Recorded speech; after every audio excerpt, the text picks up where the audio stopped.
Ciao, benedicite. This is chapter 9.2, Gender Dysphoria in Youth, found in the book Transgender Ideology and Gender Dysphoria, A Catholic Response. This is a helpful study guide to go along with the book. I know the book is somewhat dense and somewhat long, so a little bit of a review might help. If you would like a link to the book, you can find the link below in the description. And there's also an audio book if that's helpful. The section that we are on is on youth, which again is very contentious issue on both the left and the right. Both sides feeling as if they need to protect youth, and each from their own perspective. So let's jump into it right in. So one of the issues with gender dysphoria in youth is that there is such an increase in the prevalence of it. So in an article by Dr. Jones, he points out that he's from the Anscombe Society. Medical professionals report that referrals of gender dysphoric youth are up tenfold in the last 6 years. This was in 2019, so tenfold in the last 6 years. That's pretty significant numbers in a short amount of time. In 2007, the youth went from only a handful of gender clinics in the whole country to, in 2021, now there's over 50 gender clinics in the United States. Again, this is a huge explosion in the number of healthcare clinics. There's also quite a bit of information out there from medical researchers from an economic perspective, talking about market share and just how profitable this industry is and how it's a growing industry, right? So hospitals are looking at this, and healthcare facilities are looking at this as market share as well. So makes it kind of difficult when you mix economics and science. Before the 21st century, most instances of transgenderism were noticeably male to female, and it became somewhat obvious around 2 to 4 years old. Most people outgrew it. Most of them became homosexual men, and only about 0.01% of the population turned out to be transgender in the long run. Right? This is the traditional numbers we had in perspective. This seems to make some sense because, could there be a biological cause for these things? What is the effect? It could happen, but it would be something that would be very rare, right? It's like an intersex condition. It would be less than 1%, so this would make some sense.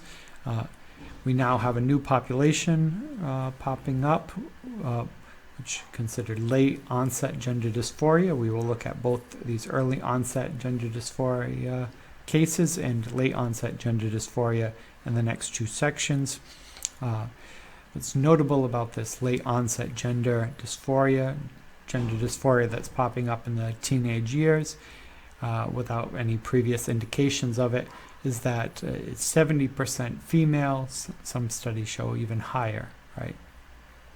And this is a very unusual group. Until 2007, we didn't even have any notable records of teenage girls being transgender boys, right? This is, all of a sudden, it appeared out of nowhere. In contrast, there had always been gender dysphoric people from the beginning, right? If you go back to the section I have on chapter 5 on the history of transgender medicine, there was always some group, right? The group that this existed is not new, but this newer group, right, and the percentages and the rates is something that is new. Abigail Schreier in Irreversible Damage. She points out that there's some schools that are claiming as many as 30% of the 7th grade identifying as transgender, although I can't find a source that she's pointing to, right? She says it, I can't find a source of that.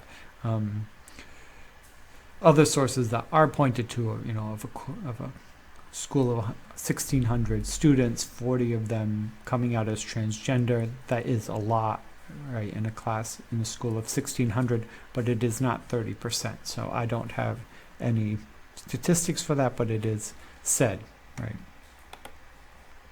And she's a good researcher, and it might exist somewhere. It's not that common, but it might exist.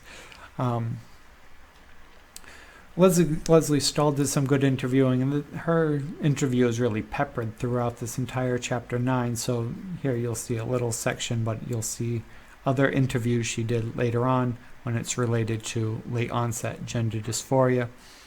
Leslie Stahl asked this doctor who does transgender transitioning, right? She's a psychologist. She said, do you have conversations with your colleagues about the whole area of accepting what young people are saying too readily? Do you think that you think they're accepting the youth's word too quickly, right? Too readily? And Dr. Edward Leapers from Boston Hospital, who's done hundreds of these transitions for transgender youth, points out and says, yes, everyone is scared to speak up because we're afraid of not being seen as being affirming or being supportive of young people or doing something to hurt the trans community. But even some of the providers are trans themselves and share these concerns. Right? So this is not a right-wing propaganda campaign against transgender youth. Even the doctors, even the transgender doctors themselves are saying, just believing the word of youth, transgender youth, is not wise. It does not seem to be accurate or a good judge of whether the person is really transgender. Blair White, who's another, she is a conservative, but she is a male to female transgender person, right? A trans medicalist, as I pointed out before, somebody who thinks that transgender is a biological condition like intersex. You can't help it, and the best you can do is try to socially transition, but you will always kind of remain your biological self, right? So she would refer to herself as a trans woman, but not a woman, right? She pointed out in a story, talking with her own doctor, that he said, who's had hundreds of patients, he says nearly every patient a few years ago had suffered from gender dysphoria, right? Extreme psychological distress of being in the wrong body. Presently, most young females coming in consider themselves non-binary and are not suffering from gender dysphoria. So these are three important points. One, mostly female. Two, they're claiming to be non-binary, which is not anything. It doesn't mean anything really in terms of vocabulary, and they don't have any dysphoria, right? They're not psychologically distressed about their natal sex. They just are identifying as non-binary. Now, what's notable here and disturbing is that the person she's talking to is a doctor, but not a psychologist, but a surgeon. This means teenage girls who are claiming to be non-binary are seeking medical surgeries, right? This is concerning, right? And what are the surgeries that non-binary teenage girls would probably get would be mastectomies, right? To have their breasts removed. So you have quite a few numbers of these. I think it's 70% of all transgender surgeries are women removing their breasts. That's 70% of all transgender surgery. So this is a big piece of it, right? This is a very big piece. And Blair's doctor said that he was considering leaving the field just because he's doing more harm than good at this point, is his own interpretation. She doesn't give his name because she doesn't want to be fired or anything else, but I think it's fair to believe this story, right? Through this in this section too, Blair White, she also talked about how when she was started identifying as trans, she went to transgender support groups, hoping to get the advice of older people who had been through the transition before. She said what she has found was, when she sat down at the table, it was mostly non-binary activists. And when she said that she felt like she was a woman and that she wanted to transition into womanhood and to do the surgeries, said she was confronted about it and told that she was part of the problem because she was conforming to the binary model of sex, and that just by saying she was a woman, right? She doesn't need to validate this through surgery or appearing as a woman. Right. So from a church perspective, all of this could be disconcerting, right? All of it might be a problem. But you can see that there is a difference here. One is Blair White saying, I just psychologically, I feel rather convinced and obsessed with the idea that I am a woman, and until I make certain social transitions, I don't think I will ever be happy in life. I believe a piece of my brain is a feminine brain in a male body, right? This is her perspective versus the people at the round table who are just saying, well, just say you're a woman and you're a woman, right? There's no biological cause of womanhood, right? Blair White's saying there is a biological cause of womanhood and it's in the brain, and I think I have that, right? So they're two different philosophies, and one's more of a ideology than another, right? So Blair White's problem is a medical question, right?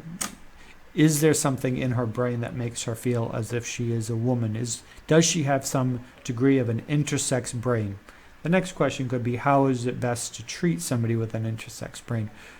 Another question is just the non-binary activists who say anyone who calls themselves a woman is a woman, and if I say I'm neither, then I'm neither, and if I say I'm both, I'm both, and if it changes by the hour, then it changes by the hour, and you just have to take my word for it, which is, a very different perspective, right?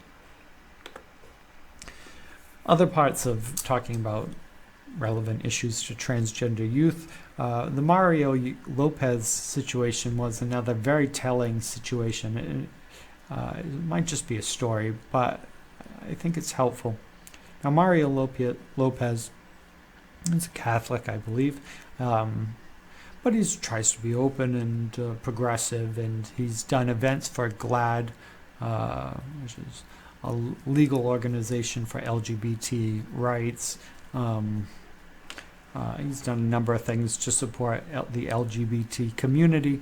But when he was on the Candace Owens show and the topic of transgender came up, he said, and this is a quote, but I would say, if you come from a place of love, you really can't go wrong. But at the same time, if you're 3 years old, you say you're feeling like a certain way, or you think you're a boy or a girl, whatever the case may be, I just think it's dangerous as a parent to make the determination then, okay, you're going to be a boy or a girl. I just think the repercussions later on. Right? This is what Lopez says. In the essence of what he's saying, and I don't think it's taking it too far, when a 3-year-old says that they're a boy or girl, you don't just jump on board and say, okay, then they are, right? Because my 3-year-old said they are. You're the parent, and you need to, make parenting determinations for your child. When they get older, it might be a different story. But they're 3. Well, the response from GLAAD and other activists within the community was very strong, right? They responded, GLAAD responded, Medical and psychological experts and parents of children who are transgender have long discredited the ideas of Mario Lopez. The real dangerous action is when someone with a public platform uses bad science to speak against vulnerable groups of children, right? Which makes you really wonder, what did Mario Lopez say that was dangerous? What did he say that was discredited? And what did he say that goes against vulnerable children? That you don't automatically believe everything that comes out of a mouth of a 3-year-old? This has been discredited by science. Science has discredited this idea that you don't always believe a 3-year-old what they say about their identity.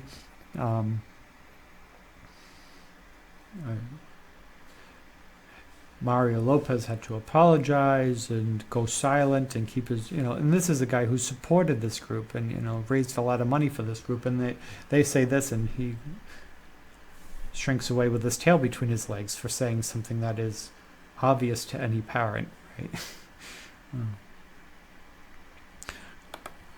Okay.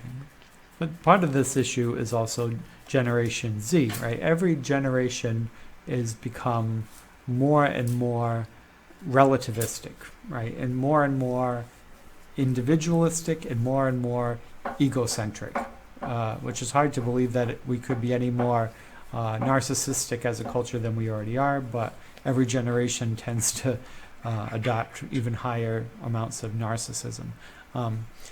Generation Z deals with certain antisocial tendencies that revolve around social media, especially. Even if you go back a generation or two, kids would go to the mall on a Friday night, right? We used to think that was kind of antisocial behavior because gothic kids wearing all black walking around the mall seemed not very antisocial, or emo kids at the mall. But now the kids don't even go to the mall. They don't leave their house. They're just on their phone.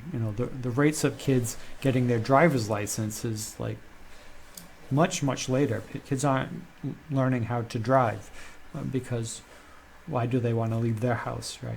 Where are they going to go? They don't want to get a job as a teenager and have their own money and their own independence. This is a generation or two ago. A youth couldn't wait to get their license. They couldn't wait to get a job and have their own money and have some type of freedom and independence and to hang out with their friends, right? We used to think of this more as a problem than anything, but now this younger generation doesn't want to leave their bedroom, right? And kind of a navel-gazing exercise. We go into this when we get into late-onset gender dysphoria more, but that opens the door to it.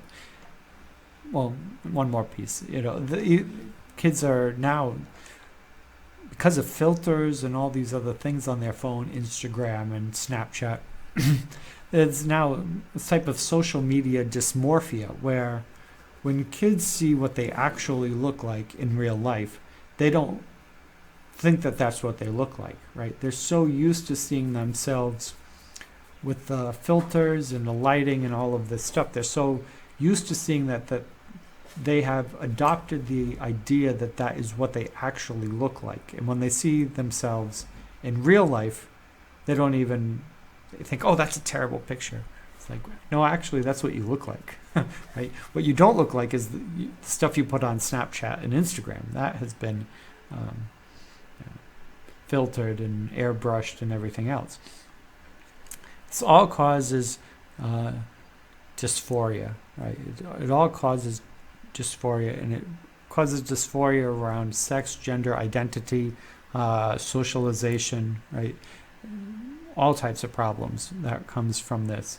And it's not something that we need to blame Generation Z for doing. It's more the victims of this thing that we've created, right? The Zuckerberg creation, right? Zuckerberg isn't Generation Z, but Generation Z is living in the Zuckerberg world, right? The metaverse. Not necessarily healthy. Another element of Generation Z, and related to the transgender issue, is just youth with who are autistic are much more susceptible to being identifying as transgender. There is this idea that it could be a common neurodevelopmental etiology, right? A single cause that causes both gender dysphoria and autism. But another piece of this could be that if an autistic kid locks themselves in their room, they don't feel social, they don't go out, and they just start watching TikTok, and they all of a sudden start seeing trans or non-binary TikToks, and then one video follows another video, and a lot of people who are on there and making these videos are also autistic. So if you're autistic and you see other autistic people and they're saying, my problem was that I was non-binary, I'm non-binary, or I'm gender fluid, or I'm trans, and now I'm becoming who I really was, right? Who I really am, and I get to reinvent myself, and now I'm happy. Well, if you are unhappy, you don't like yourself, you're looking for an answer, this might be something you latch onto, and with autism, it's more likely to be turned inward, right? So if you absorb some of this information and then you dwell on it inward, obsess on it, eventually you internalize it as your own identity. And autism rates for gender dysphoric youth are as high as 26% in a study from 2020. So very high rates, pretty strong connection between autism and transgender. Doesn't mean all transgender people are autistic or all autistic people are transgender, but in terms of could some people be transgender? Could some people identify as transgender because they are autistic and became obsessed with an idea? And I think that's quite possible.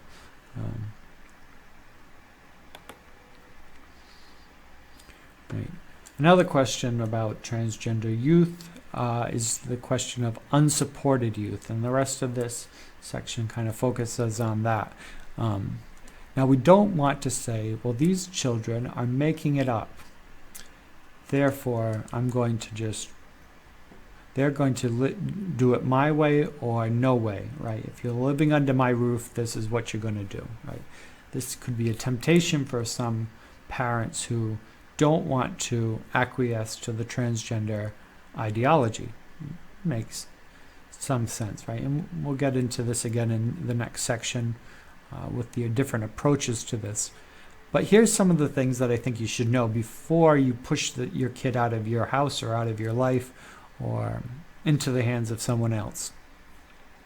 Two studies, 2016 and 2009, found a lifetime engagement in prostitution for male to female adults, individuals ranging from 37.8% to 67%. So there's a very high connection between being transgender, particularly transgender youth, hopefully not a minor, but transgender youth and prostitution, right? So we can ask ourselves the question, why, right? Why? But some of this we would say, and liberals point this out too, survival sex, right? If you've been thrown out of your house, you don't have any support, you need a place to stay, prostitution is one way to get money. And there are plenty of people willing to pay for fetish ideas, right? And the person's 18 years old and willing to be a prostitute. There's plenty of people willing to pay, right? So support is a big thing, right? So another study, 2008 meta-analysis of 25 studies found that 27.3% of male to female individuals engaged in prostitution were HIV positive, right? So a very high rate of HIV. A New York case, this is 2017, it's reported, found that 50% of male to female African American and Latina transgender people were HIV positive. 50%. Right? So being rejected by your family leads to homelessness, which leads to risky prostitution, which leads to HIV, right? So it's just one bad situation unfolds into another, right? This isn't good. They also, in 2011, did a study and found that transgender youth engage in higher risk activities, including tobacco and substance abuse and alcohol. Ethnic minorities, male to female, youth report 18% homelessness rate, and 46% claim that they had difficulty finding a place to sleep. Right? So, unsupported youth have a lot of challenges. Right? We don't want unsupported youth. Right? Again, if you're an unsupported youth, you don't have family where you can feel safe, where they're listening to you and treating you like a human being, and doesn't mean you necessarily have to acquiesce to everything, but that you're not getting support from your family, from your church. Right? Where do you go, right? So one study from a pornography website found that 455% men were 455% more likely to search for transgender porn than sex categories with biological women, right? So pornography also pornography industry highly exploits this group of people, and can lead to fetishes and things like this, right?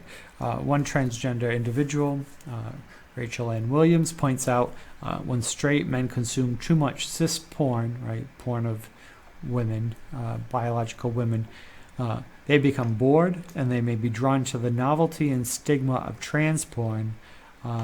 This is why so many straight men might hook up with a trans woman but do not bring them to Thanksgiving. Rachel Ann Williams has far more R-rated, X-rated quotes, but for the sake of YouTube, let's leave it at that, right? They won't bring them to Thanksgiving dinner. Men who comes easy to be addicted to pornography, and then they end up with fetishizing things, could lead to trying it out, which then often leads to anger towards the transgender individual afterwards, and violence towards the transgender individual afterwards, sometimes even killing the individual afterwards, out of guilt or shame or whatever it is. But not healthy, right? I think objectively speaking, this is not a healthy situation for straight men, for transgender individuals, for anyone, right? Nothing about this last slide or this slide screams health, right? None of it's particularly helpful. Kate Bornstein in Gender Outlaw, now she's writing in the 1990s, right? 1995, kind of a crazy individual. She's transgender, and partner then also became transgender, so then they became transgender lesbians. It can be very confusing. But she pointed out post-operative transsexuals, means those who have had their surgery. They look down on pre-operative transsexuals, those who haven't had the surgery, who then turn down transgender people who identify as a person of another gender but didn't have any surgery, don't intend to have surgery, who look down on she-males, which I had never heard of before, kind of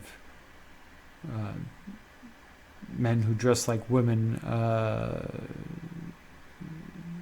You can read the description, who snub drag queens, who are men who dress up as women for entertainment, who look kind of down on outer transvestites, men who get a sexual kick out of dressing like a woman, who pity closet transvestites who aren't open about it, and closeted transvestites look down on the post-op transsexuals as being really deviant, right? So it's a circle of shame, right? It's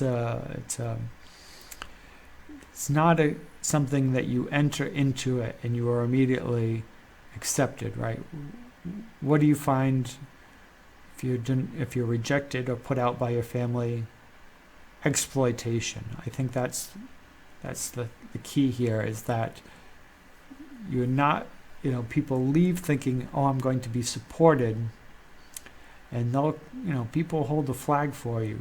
But when it comes down to it, to get the food and to get the housing over your head and to get your tuition paid, it's exploitation, right? It's exploitation that pays the bills, and it leads to prostitutions, criminal records, HIV, drug use, substance abuse, right? It's just a downward spiral. Now, the church's response to this, go on about this again later on, but up to this point, Archbishop Robert Carlson of St. Louis, in his pastoral letter, which I think is very good, points out, he says, the Catechism says about the treatment of those who are experiencing same-sex attraction, right, homosexuals, applies in equal force to those for the treatment of those who are uncomfortable about their biological sex, and for those who identify as transgender. The Church, and he's quoting Catechism 2358, rejects the discrimination and every sign of unjust discrimination against them. Now, this could be somewhat controversial for some people, because some people you would think would say, well, the church doesn't have a very good reputation on gay people, so why would they have a much better reputation on transgender people? If you're saying, hopefully the Catholic Church treats transgender people as good as they treat gay people, well, maybe that's not so good, right? That might be some of the cynical response to this. But I think Archbishop Carlson's reaffirming both ideas, trying to do it in a positive light. The church teaches, and it has since the Catechism wrote this, right? It's approved by the church, that the church should not discriminate against people with same-sex attractions or people who identify as transgender, right? We should try to take every attempt we can not to show unjust discrimination against them. So, should we be then denying people communion and making very strict rules about transgender? Well, let's calm down, right? When we know that the alternative, transgender youth are put out onto the street, are let out into the transgender community,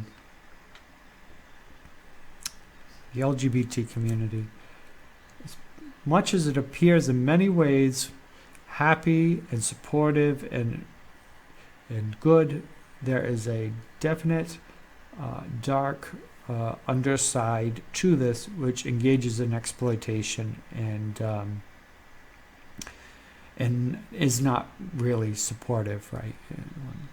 It seems supportive until the person ends up with a drug addiction, HIV, they're a prostitute and they can't pay their rent and they're stuck then where is it, right? Then you wish you had your family there for you. You wish you had your church there for you.